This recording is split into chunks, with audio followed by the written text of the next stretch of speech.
to talk about a critical topic. A critical topic in physics, chemistry, biology, and of course, math. Before I start this topic, let's say I have an example here, which is a graph, as you can see, between displacement measured in meters and time measured in seconds. And the graph is like this. An object has a displacement of 5 meters. So, what I'm talking about here, a graph, a relation between time and displacement. So, before solving this, because I know that many of you know this is a relation for body at rest. So, what a graph is meaning, or what is the meaning of a graph? A graph tells us a story between two physical quantities. One of them is independent and another one is dependent. So, what is meant by independent and dependent physical quantities? And why time is written on x-axis and displacement is written on y-axis? And can I make time on the x on the y-axis and displacement on x-axis? First of all, independent physical quantity means that a physical quantity that just doesn't depend on any other physical quantity. While you are sleeping, for example, time goes on, you are eating, time goes on. If you are standing or you are at rest, like for example here, after you moved 5 meters, as you can see, time goes on. You just stood after moving for 5 meters, but time just goes on. Time doesn't depend on anything, but the displacement depends on time, okay? And then, here is the second question. Where should I put the independent physical quantity? The independent physical quantity, you put it on the x-axis, and the dependent physical quantity on the y-axis, okay? And to make fast revision, that a graph tells us a story between two physical quantities. One of them independent, second one is dependent. The independent on x-axis, like time, which is independent physical quantity. The second is dependent, which is plotted on the y-axis. Okay? Okay. So, another example or another graph, you find yourself in a graph like this. Between, you can say also this velocity, for example, meter per second, and time measured in seconds, and you have a relation like this.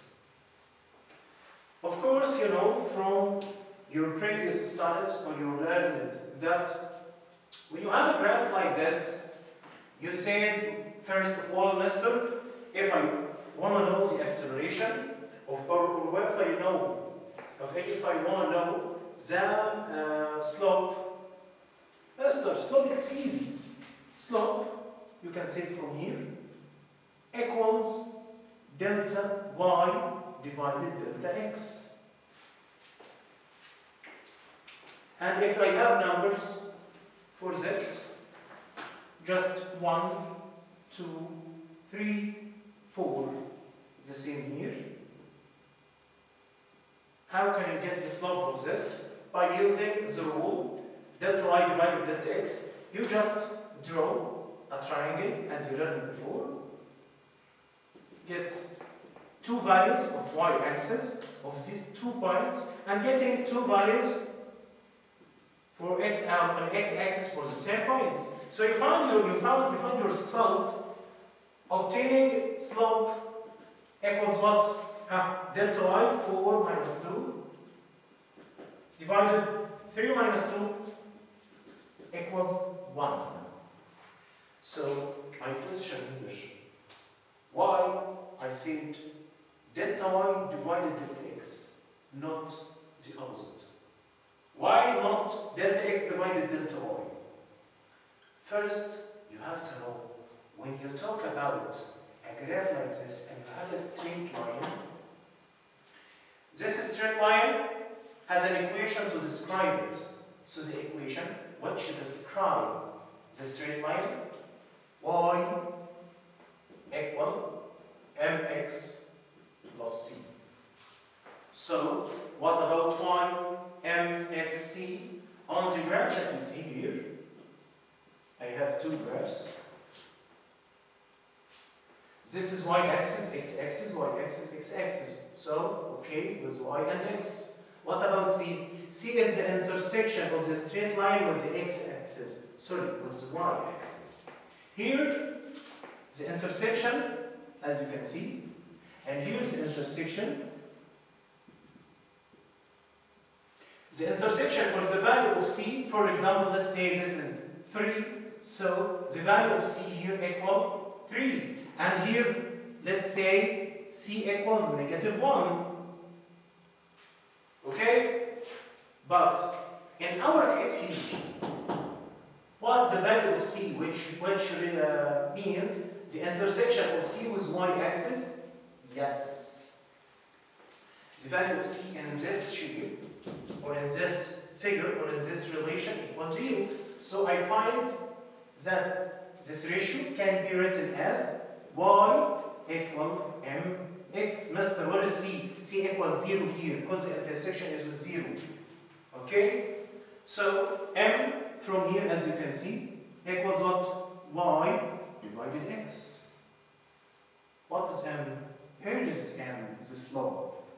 So, slope from here can be obtained, or you can get the value of slope by dividing the value of y dividing the value of x. So this is y, delta y divided delta x. Okay? So we move to the most important question here. What is meant by slope? Mister, you just get the value or get a rule for slope, which is delta y divided delta x, and you said y, we said delta y over delta x, but I didn't even know what's meant by slope. When we talk about slope, you may look at this. If we have a tower, this tower is always, as you know, normal to the ground. This is the original, the natural type, or the natural position, or the natural shape of a tower that is normal or perpendicular to the earth. But after a while, if you found the tower is like this. So what happened to the tower? Mister, the tower is inclined on the original position with an angle theta. Right? It's the same here for the straight line. If you have a graph, if we can rotate this, if we have a graph like this, whatever the physical quantities on x and y, just time, displacement, whatever, and you have a straight line like this. The straight line here is inclined on the x-axis. So the original position of this straight line is on the x-axis. And we have a slope, we have an incline, it's inclined on the x-axis with angle theta. Mister, why are we referring to this point? First of all, now you know what is meant by slope. Slope is the degree of its decline, or how it's declined on the surface, or on the x-axis, or on the horizontal by an angle. Okay? This is one. And what if you have a graph like this without numbers? In this type of graphs, you have values for on x-axis and y-axis, and you can get a slope from this by using delta y divided delta x. But what if you have a graph like this without any numbers on x and y, and you have only an angle? How can you obtain slope? I don't know. Here's an answer. Do you see this triangle that I'm referring to? And we have an angle here. And this triangle is right angle. Okay. What is this value? As you can see, this is the value of what? Of y. And what is this value? Value of x. And I have here angle. Yes. What is happening? if I said tan theta equals opposite over adjacent, which is y over x, y over x, y over x, y over x. So I can obtain slope by two ways. First one, delta y divided delta x, or tan theta.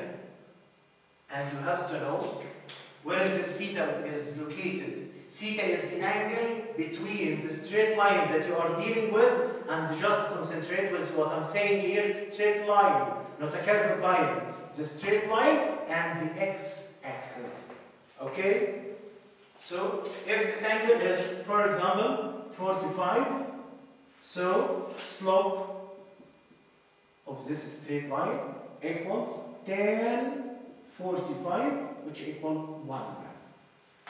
So now I have what is I know now what is meant by slope and what how many methods or how can I obtain the value of slope by using delta y divided delta x or by tan theta. And the final example here, when we talk about an example on this one, which is very important, as you can see, I have here time measured in seconds and displacement measured in meter, and I have two straight lines representing two objects, object A and object B. So when we talk about object A and object B, you find yourself that object A has a straight line or represented by a straight line has an angle with x-axis which is, for example, 30, and A has an angle 15 here. So what if I'm asked which object has higher velocity?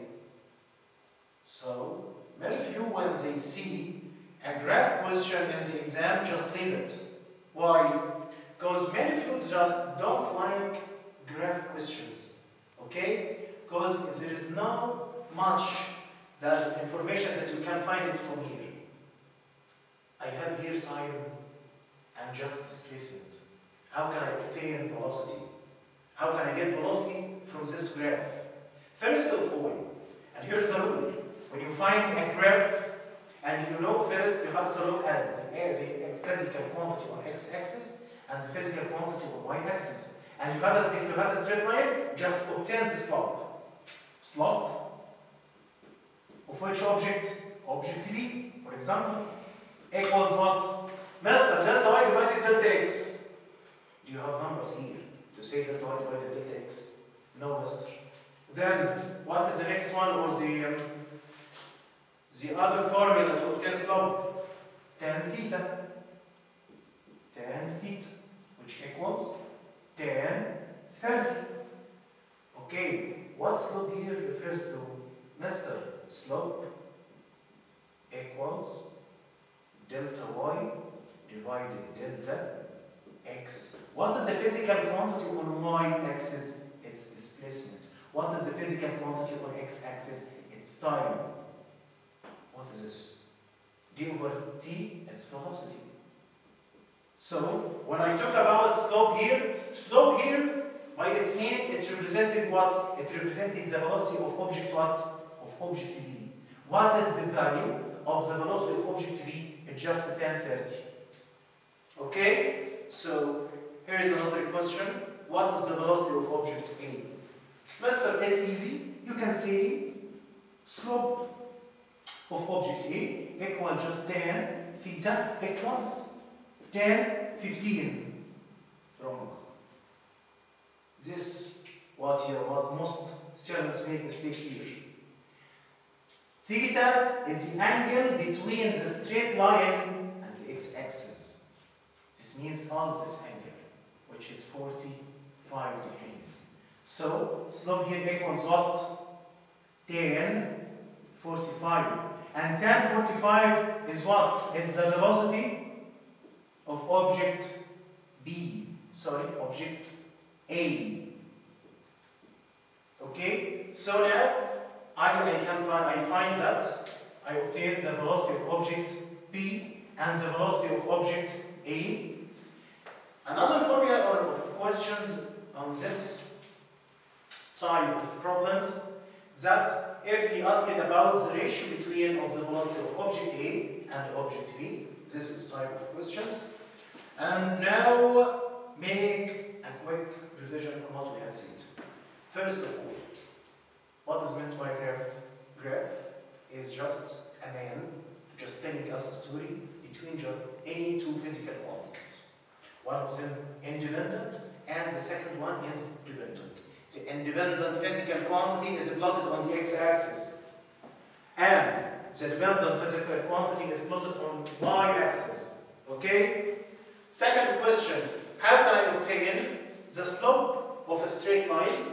The slope of a straight line can be obtained from delta y divided delta x or from here tan theta.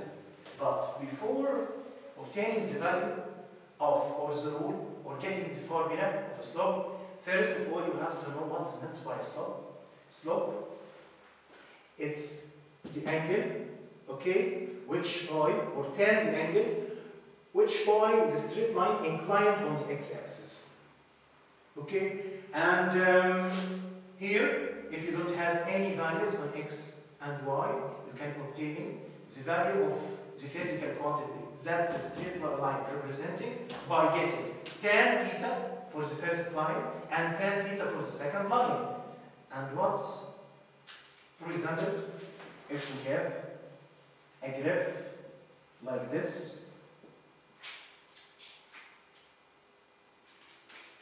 between time and velocity, and you have two straight lines like this. One of them, as you can see, of A and B. Which objects has higher acceleration? A or B? A, acceleration of object A, and acceleration of object B. Bigger than, less than, equal. Here is an MCQ question. How can you solve this? First of all, you don't have numbers or values on x-axis or on y-axis. Second, you don't even have values of the angles of each. So, how can I obtain this? Or how can I solve this? Mister, you said before that this straight line has an angle with the x-axis, right? And you draw here that the building is inclined from the original position by angle theta. So what if, mister, if this building is inclined with this angle like this? So which slope is greater, for first case or second case? Of course, in second case, the slope is greater. Oh, this is meaning that, or this refers to, this is theta 2 and this is theta 1. When the angle between the straight line and the x-axis is greater or is increasing, the value of the slope increase or decrease? Just don't take much time. All what you have to do is just use tan 45 and tan 30. Of course, tan 45 will be greater than tan 30. Okay? And from here, when you have a question like this, all what you have to do, the straight line, which is far away from the x-axis, has the largest value of slope, so has the largest acceleration. So acceleration A, of course, less than acceleration B, without using any angles. Okay? Of course, I have many types of questions and information on graphs. For example, what if I have a graph of this relation? And what kind of this relation, directly or inversely? What is this, directly or inversely? What is this, directly or inversely? Next one, this. Okay? What is this? This. are the types of graphs that I'm gonna talk about next sessions inshallah. Assalamu alaikum wa rahmatullahi